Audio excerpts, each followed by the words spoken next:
That's good in a very small. exactly. Yes. Just that life is slow, and there's going to be a lot of cultural shock for you if you're in the diaspora. Which is one thing I guess I don't like about Ghana. Was there anything that you felt was, a bit difficult around that time in the beginning stages, like around the planning stages? What did you spend in total for the whole move? What's up, guys? How are you guys doing? I hope you're well. Guess what? Today we have a lovely couple that have moved from the UK to Ghana. I think it's important to get perspective when it comes to making plans and planning to move to Ghana. In this video, we're going to get all the information about how they prepared, how much money they spent, their challenges, basically everything in between. I hope you guys find this video helpful. Make sure you give me a thumbs up, subscribe if you haven't already, and let's get right into the video. Alright guys, so I have here with me Kingsley and Crystal, and they have moved from the UK recently to Ghana. So can you just give me a little bit about your backgrounds and when you moved to Ghana and your reasoning for moving to Ghana as well? You want to go first? Oh, okay, ladies first. Yeah. All right. So I'm a dental nurse. Okay. Yes, and UK was okay. Got a good job, doing very well. But we decided to move over here, especially when we had the COVID. Okay. So working back in the UK was a bit difficult because they had all these measures, and actually we didn't understand what was going on. So we thought we'll take a break from the UK, come back home, and until we're able to understand what's going on. But then again, enjoy the vegetation. They say there's no place like home, So we wanted to have a bit of everything. Right. Yeah. Okay. Exactly. And I echo the same thing, really. I always thought about coming home at some point, and it's funny enough. It's funny. Many years ago, and it says, I guess they say it's power in spoken words. But many years ago, I wrote to my relocate to Ghana when you're 40. Oh, lovely. Yeah. That's 2007. I wrote it without any knowledge that it would actually come to pass, or without any plans in place. And then all of a sudden, I think it was 2020, obviously when the COVID hit, and we began to obviously all the restrictions. We go, oh, this is a bit awkward, and I'm not feeling this at all, Being in an open prison, as one of our subscribers describes the UK, and I think all those restrictions sort of heightened our desire to move to Ghana, and that's where it all began. Really, I'm an electrical design engineer. Oh, okay. So I work in construction. Oh, right. Okay. Exactly. So I typically design buildings, electrical engineering and design for buildings like data centers, hospitals, offices, and I also do some project management of construction as well. No wonder you seem so well versed. When I watch your building videos, I'm like, how does this guy know? Like regular people that build houses don't know all this. So, that makes sense. It makes sense. Exactly. Oh, cool. So COVID was the trigger, basically. I would say for sure. Exactly. Obviously COVID is here as well, but obviously it's not to the same extent, and yes, there are some restrictions here, but it's come on. I know, I get it. And I can so relate to you writing it down and saying that I want to do this. I don't know when it's going to happen, because when I first moved to Australia, even when I was so young, I was like 17. As soon as I arrived, I was like, oh, I'm going to go back to Ghana. Really? Yeah. Wow. I didn't know how it was going to happen or Yeah. when it was going to happen. I just knew that at some point it was going to happen. Yeah. Once you made that decision, what are some of the things you did to start preparing for the move to here? Over to you. Right. So the first thing we thought of was, where are we going to live? What are we going to do? Have we got enough resources to rent a home? Whereas we have a mortgage over there in the UK, or are we going to build?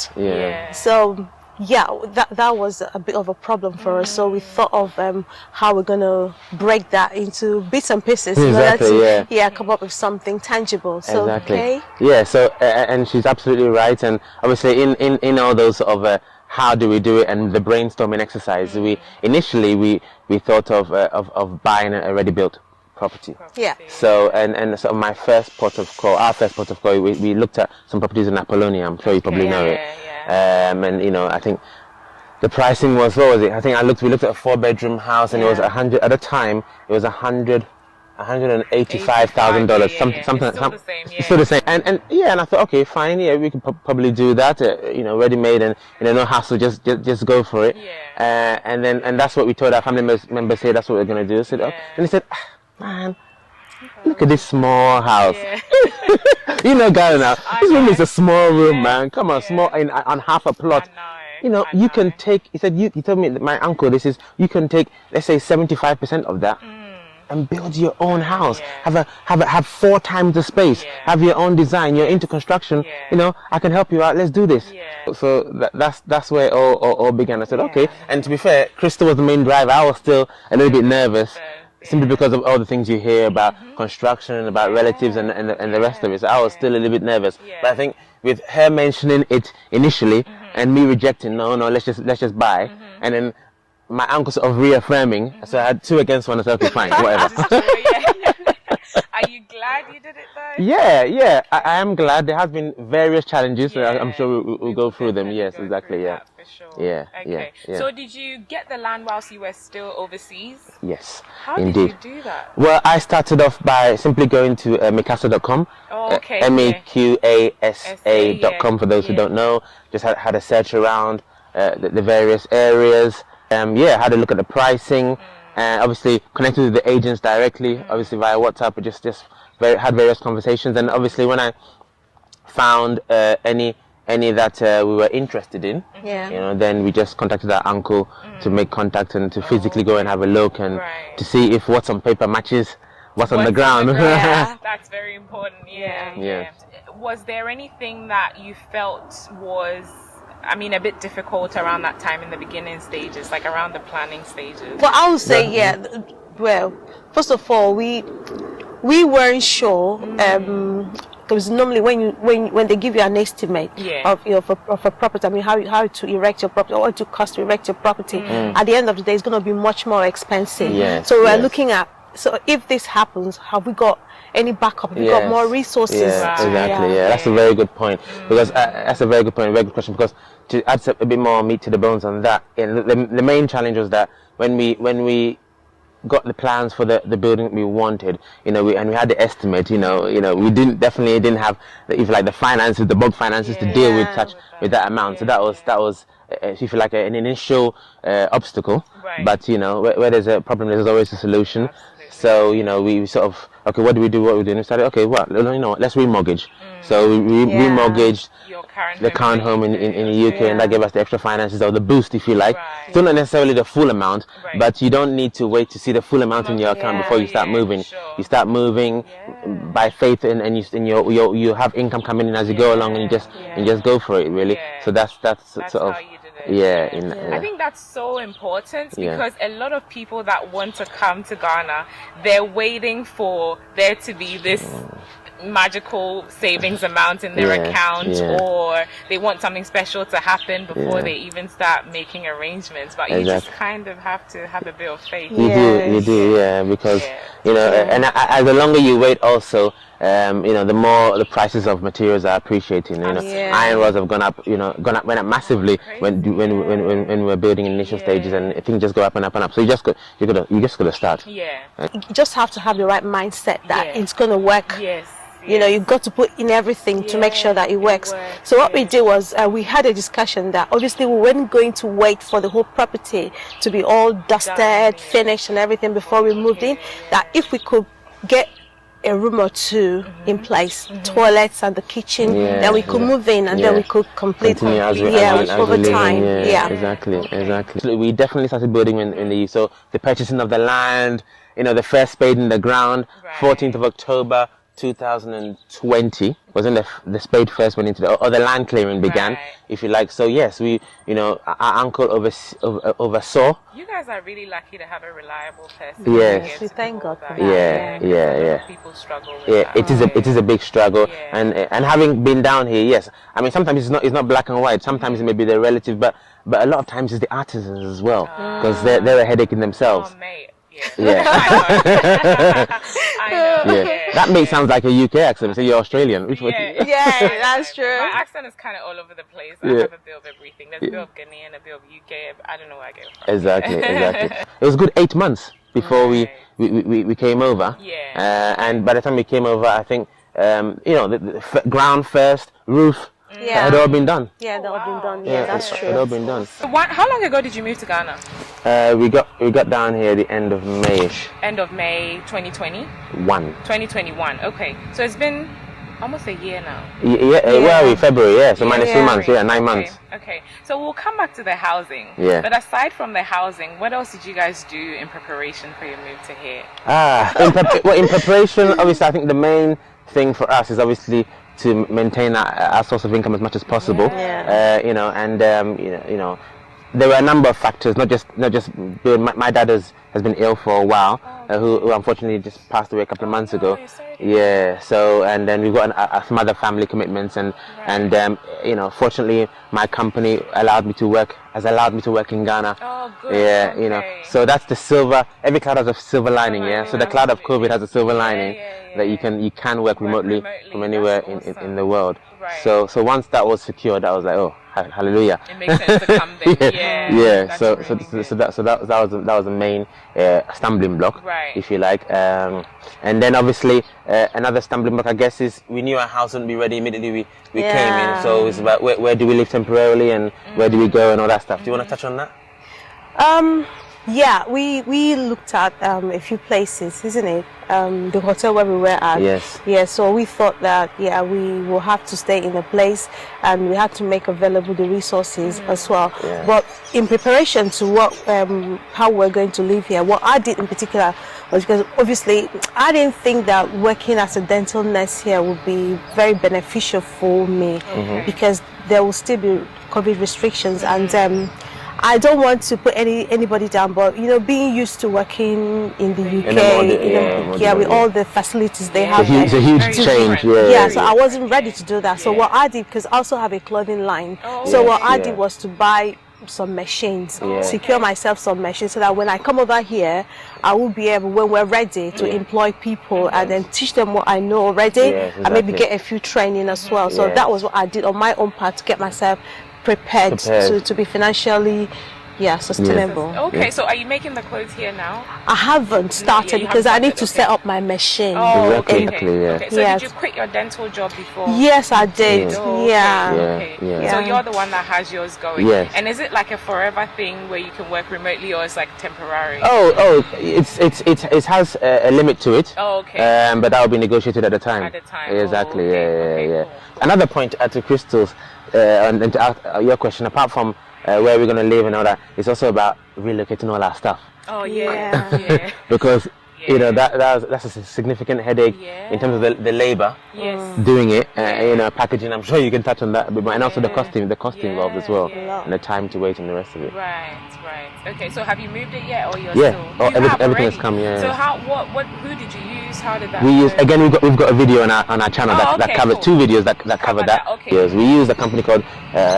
In fact, we obviously researched about 3 or 4 companies, but finally we settled with Solaris Relocations. Right. Yeah. And they were pretty good. Nothing got lost, which was our fear. Yes.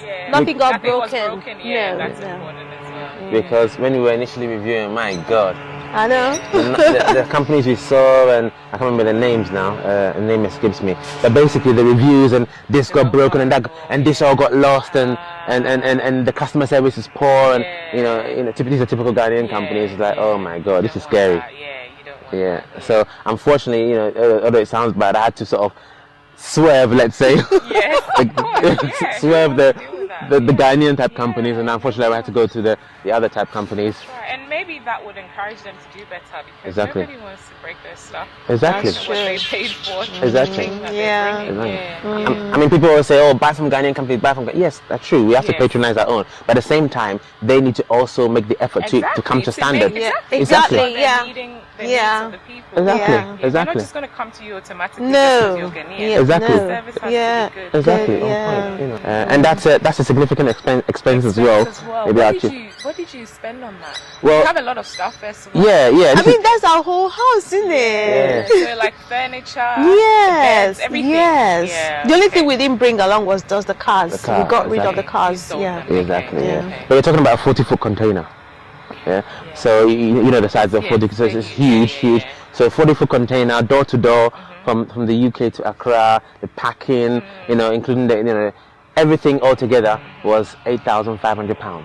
Yeah. So do you think that it was cheaper to do it that way than to come here and shop for everything? Yes. Yeah? Okay. Again, I looked at that and I thought, okay, do we move everything or do we just get rid and then buy new stuff when we come here? Yeah. And when I worked out the analysis, it cost more to replace here because Yeah. over here again everything here, most of the things are imported anyway. That's right. That's So right, the price in the UK is not the same as the price here. There's a markup on it, which there has to be. So when you did the analysis, you know, you spend less in bringing everything over than to replace it all. Yeah, sure. But the packing, if you want to go into the tips on packing, She did all the packing. no, we both did it.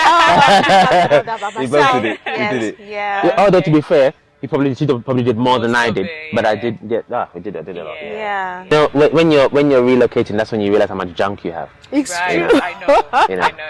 You Or know. when you decide to reorganize. Reorganize, your house. Yes, I've never yeah, had that. yeah, So yeah. it was That was a job on its own. job. I think. Yeah. How long did it take us? Do you think? We did it gradually over what, 2 months, maybe 3 months. 2-3 months. Yeah. Pack everything. Yes. Yeah. Okay. It wasn't easy at all. Yeah, It wasn't easy. Yeah. And so, what about, because you guys are currently renting, are Yeah. you? Yes, Yeah. we Whilst are. you're building your Yeah. home. Yeah. So how did you find here? How did you find this place? Okay. Did you find that whilst you were still overseas? Did you get here No. before you found it? Yeah. Obviously, Was it a nightmare trying to find a place? How did that go? Actually, do you Go on. remember? I would watch your videos. I would watch everybody's videos whilst I was in the UK because I'm like, why is it like living in Ghana? Yeah. So I saw a video of somebody on Imensa. I Oh, couldn't yes. believe it. Yeah. So I Yeah. saved it for my husband. So as soon as he came back Oh yes, from work, of I'm course, like, you need of to course. watch this. Yeah, that's Probably true. I remember will now. I forgot now. live. Yeah. So Yeah. No, you're right. And I have to say, you know, obviously, you know, we believe that, you know, it's a spiritual thing happening, and it's been happening over the past couple of years in terms of, you know, our talent returning to the continent, and I believe that's going to continue. Yeah. And you know, we're believers, and I know that it's all Yahuwah's doing, and yourself, Wadimaya, are all part of that plan because you know, a lot of inspiration. You know, we stopped watching TV a long time ago. It was all Wade, Vanessa, Jasmine, Wade, Vanessa, Jasmine, and a couple of others, and all that adds to the inspiration to move back. When we first arrived, we went into a hotel for about 3 weeks, I think. This is a place called All Seasons Hotel, Ankonam Junction, Oyarifa area, which was nice. It was nice. It's a nice place, nice guys. We did a video for them as well, just to give them a bit of promotion. Yeah, that's good. Were they affordable? Yeah. Do I remember now? I can't remember off the top of my head, but if you guys are interested, that video has all the. So we stayed in the hotel for a month or so. Yeah. But I think maybe even 6 weeks. You know, I can't remember. Whatever, so a significant period, I guess. Yeah. And then after that, we decided, okay, we need to rent somewhere. We initially thought about the gated communities, really. Obviously, you can get much cheaper rooms in here, but we thought, okay, we wanted a bit more security. Yeah. So we went to about 3 of them. Apollonia, which we always had contact with previously. Then we went to, which was nice. Apollonia is nice. Yeah, it's nice. It is definitely nice. Trees there too. Yeah, lots of trees there. The price was okay. I think it was we were quoted about maybe $1,000 a month Right. for a 2-bedroom house. Was it furnished or it was Furnished. furnished? Yeah, Okay. Was it furnished? Yes, it was It furnished. was furnished. Okay. yeah, you have a choice whether finished or Yeah, furnished. that's furnished. Yeah, and we liked it. I think that the main reason why we discounted it is that the internet connection didn't seem, the strength of the internet connection wasn't great. So unfortunately, that was why we needed to discount it. Oh, okay. Then we went to Cass Valley. The houses were okay, but the one that was shown to us looked a little bit worn out. Oh, okay. Yeah. A bit worn, a bit dusty. It didn't give us a good feel. This has not really been maintained very No, well. that's right. And if that's the show house, Yeah. then what would they actually give to you? They had an amazing gym, which I love, but Where unfortunately are they located? they are, you know, just after OUB, Oh, more or okay. less. Just another reason why I discounted Cass Valley is because when I compared it to Apollonia, you know, the lack of maintenance, it didn't seem quite good. I was surprised they were charging the same amount of money. As Apollonia. Yeah, it's like, well, you know, you get what you pay for, but That's sorry, right. this should not be the same price. Yeah, fair enough. Which is one thing I guess I don't like about Ghana is that the lack of sort of price regulation. Yes. People can just say what they Price want, anything, yeah. you know, and there's no real accountability. You know, Exactly. you can buy a box of water, Belacqua somewhere 25. You go somewhere, somebody's selling it for 31 in a poorer area. So it's like, okay, whatever. So how did you end up coming to the decision that you want to live here? Comparison to all three, it's I think it's the nicest. It is the nicest. Yeah. It's very well secured, and obviously it's the most expensive of the three. Yeah, I was going to ask, what does it cost? It's quite dear. It's about $1,300 a month for a 2-bedroom furnished. Yes, it's furnished. Yeah.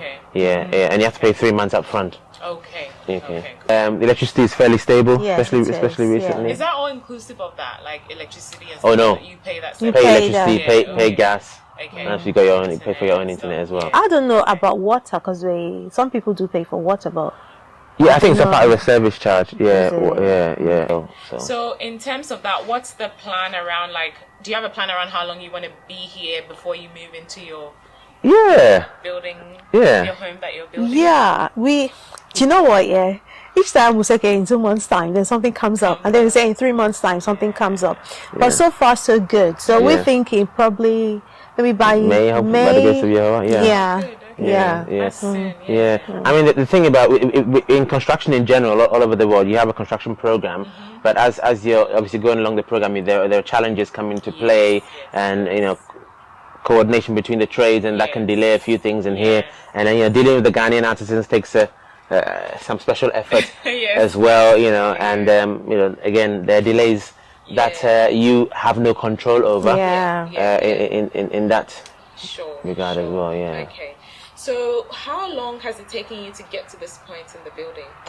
Well, the 14th of October 2021 was when when the land was cleared. So that's 2021 or 20? 20, sorry. Okay, so 2 years this year. Well, yeah, but it's not 2 years in October.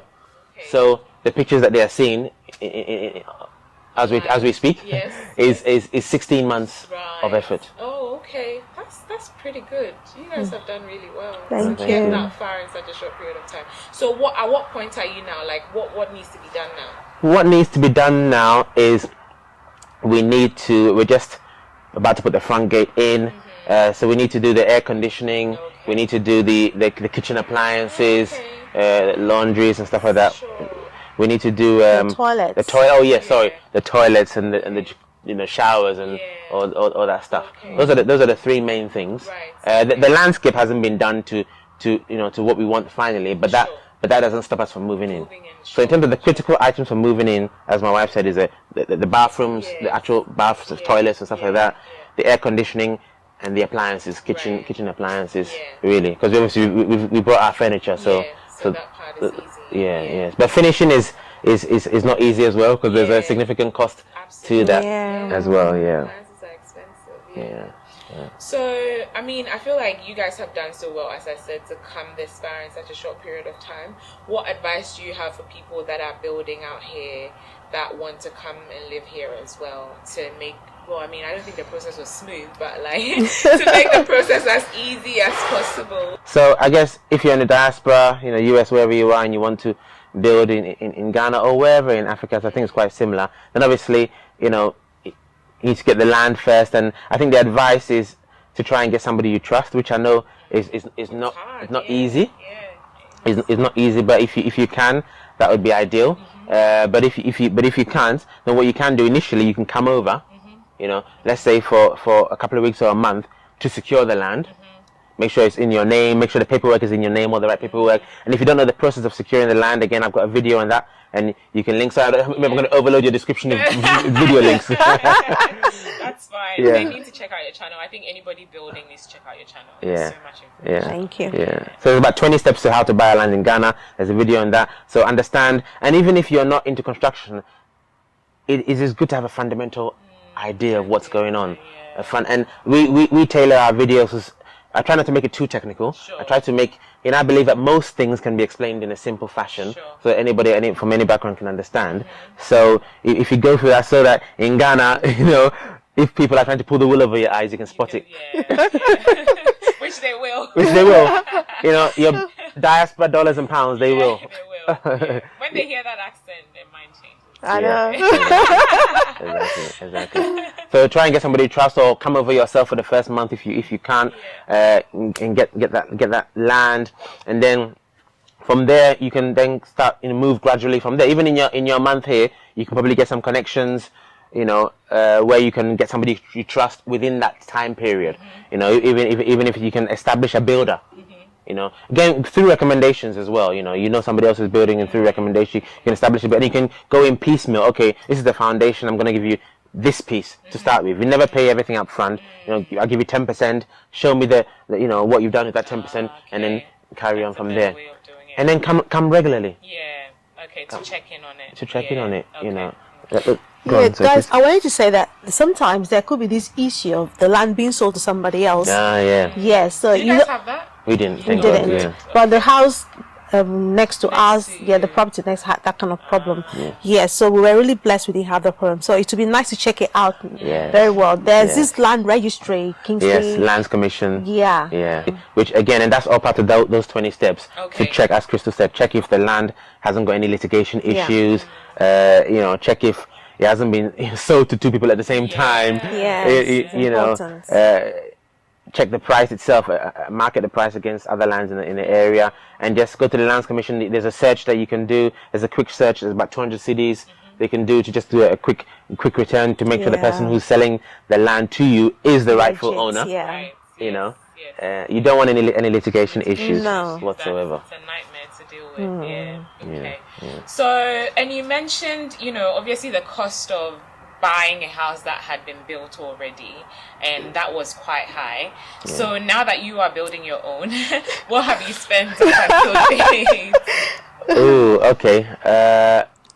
Up until date, I'm not quite sure the total top of my head. Sure. But yeah, it's probably in excess. I would say in excess of £100,000, definitely. Okay. So it's still cheaper than the 4-bedroom you were looking at earlier. Yes. 4-bedroom we're looking at was about $185,000, $190,000. Yeah. So and obviously the house is massive. The compound around it is huge. Yes. The rooms are big. Much bigger. And it's custom to what you guys want. Exactly. As well.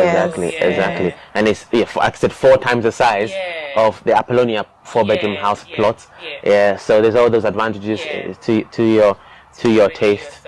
Exactly. And what are some of the challenges they're likely to experience? The challenges, they're numerous.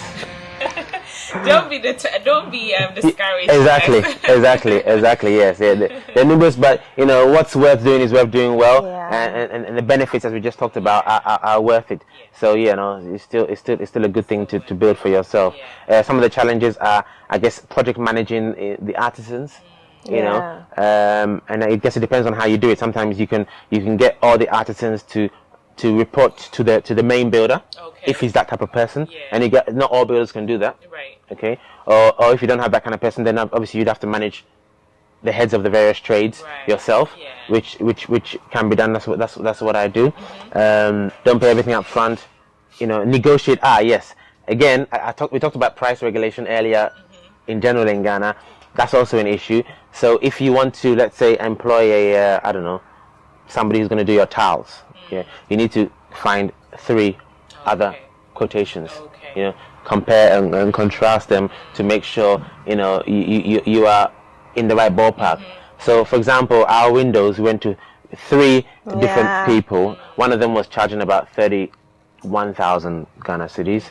The other one was charging about 33,500 cedis, and another person came up about 48,500 cedis. So all of us, which is he saved me house of God. I need to eliminate somebody. So he was like, disqualified. Just go, mate. Forget it.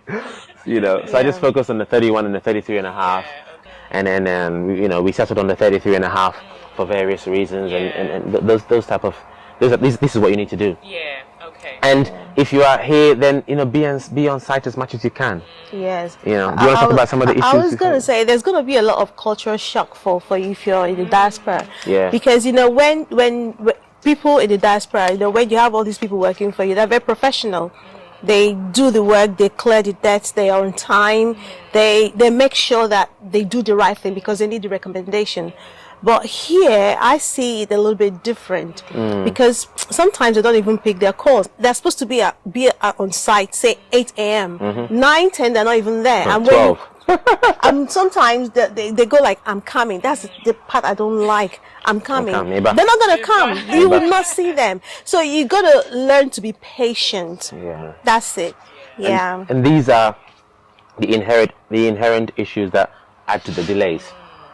You know, you can estimate, but some of this is out of your hands to some degree. Right, and that's a very good point Crystal mentions there. So you need to, it's not for the faint-hearted, but the rewards are worth it.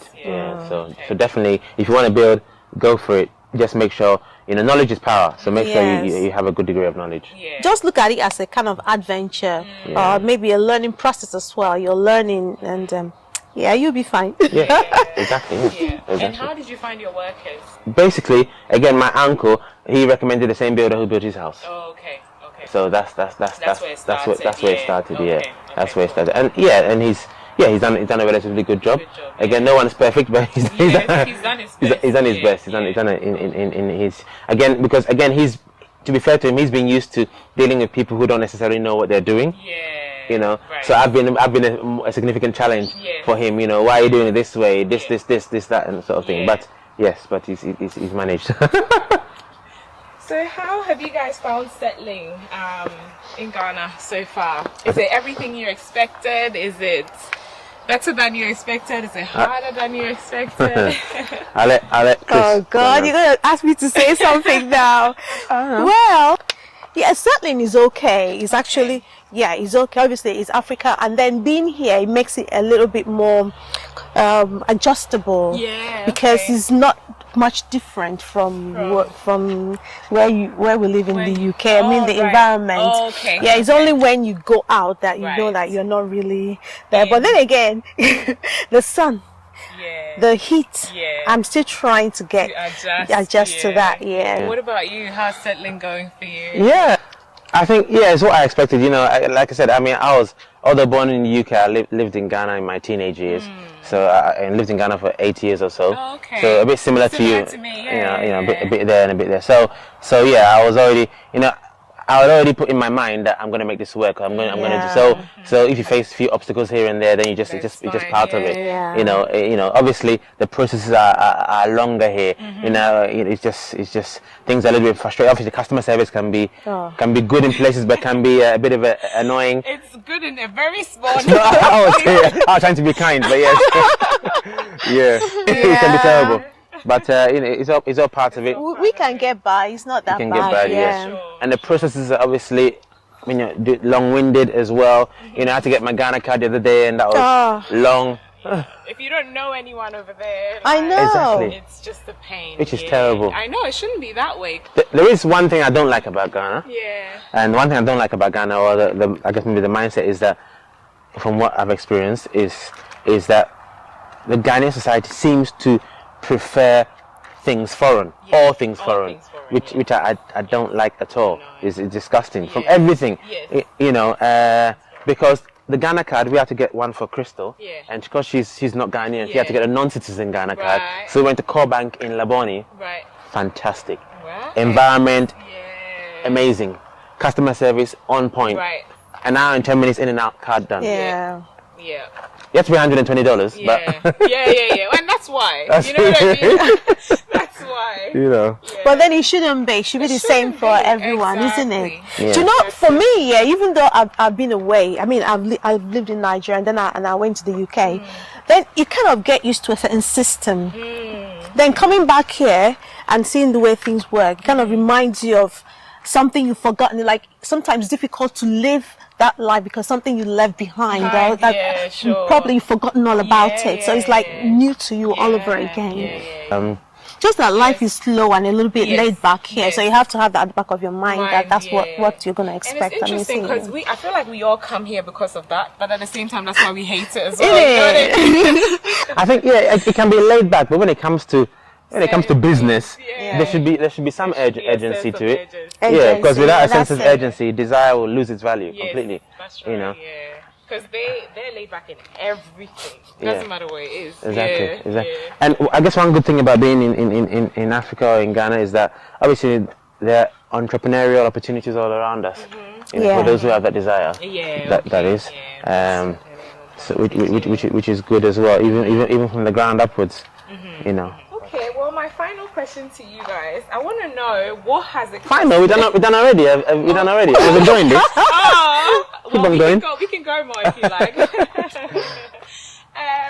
What did you spend in total for the whole move, like aside from the building stuff? So I guess that's probably mainly just the cost of relocating the items. Relocating your items and the flight ticket. And the flight tickets, and you had to stay in a hotel for a little while. Oh yeah, you want to add that all in as well? Yes, All right, okay, yes, fine. So you got £8,500 for relocation, and that includes the main service company from UK to Ghana, and also the internal Ghanaian company as well. They were very good as well. Yeah. So that's £8,500. Okay, and then the flight tickets. I can't remember. Let's just say 1,500. Right. For the flight tickets. Yeah. Yeah, let's just say that approximately. So that's £10,000. Yeah.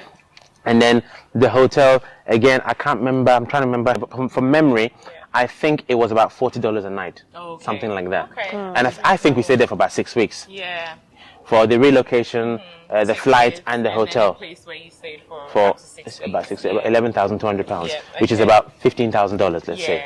Again, another factor about the prices is COVID. Yeah. Yes. Because COVID has made all the shipping prices go up by 200 or 300%. Yes. Yeah, that's right. Awesome. This has been lovely, guys. I've really enjoyed meeting Kingsley and Crystal. I hope you guys have drawn some inspiration from them. I hope you guys have learned a thing or two, and you've already started packing your bags as we speak. And Yes. you're coming, because it's worthwhile coming. Of course, Yeah, of course. it is. You know, we like to say, make Africa home again. Yeah. One family at a time. Yes, That's absolutely. it.